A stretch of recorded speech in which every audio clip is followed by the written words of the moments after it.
Any Nosy Be kosa dia miamrongatra ny fiparitahana sy fihinanana ary fitsindromana zava-mahadomelina ka miteraka halatra arahana fandravana. Sarin'ny Gendarmerie tao Elville Nosy Be ireo tanora 5 lahy eo anelanelany 7-20 hatramin'ny 5-30 taona mpivarotra sy mpitsindrona ary mpanjifa zava-mahadomelina héroïne. Tratra niaraka tamin'izy ireo ihany koa ny fitaovana fanaovan'izy ireo izany. Fanadihadiana.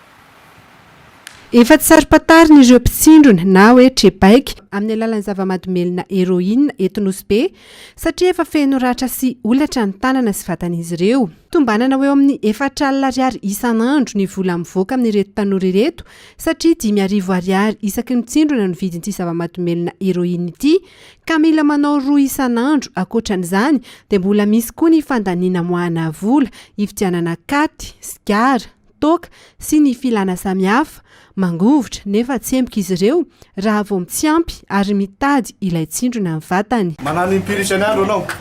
Indroy. Ka ohatriny fivanganao anazy io? 25 000. Rangom-biana anao no manano izy io? Rango tamin'ny 2021. Rango tamin'ny 2021? Ya. Ka ino mahatonga anao tena manano izy io isan'andro? Zany ndraiky zay voa marandray tsy magnano hoe koa tsy raha fariva alohan'ny matory reny. Anao moa tsy tafandry izy ka tsy mahazo izy io? Sahirina. Efa marary zany anao izy ka tsy mahazo izy io? Ya. Tsy anasa nefa ny ankamaroan'ireo tanora mandray ity zava-mahadomelina ity ka lasa mangalatra mba hahazoana ny vola hividianana azy. Ity kodiarana bajaja ity izao dia tratra tao an-tranon'izy ireo namboarina ary efa nandrasana mpividy. Arak'izany, entitra sy mampitandrina mpitandro filaminana amin'izay mini mandika lalàna fa indrindra amin'ity resaka zava-mahadomelina ity. Iny efa association satria resaka héroïne ny sasany, voalalatira ny sasany, ny abe ny sasany.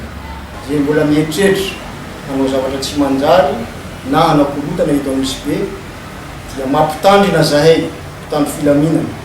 Fa zahay dia tsy handefitry niza hanakorotana niza hanao zavatra tsy manjary eto amin'ny faritrany Nosy Be. Voatelo herinandro izao no niasan'ny komandin'ny kompania vaovao eto Nosy Be dia efa izao nahazo vokatra izao. Nambarany ihany koa fa nilamina ny fetin'ny Dony sy ny Pentecôte teo ho an'ny teto Nosy Be.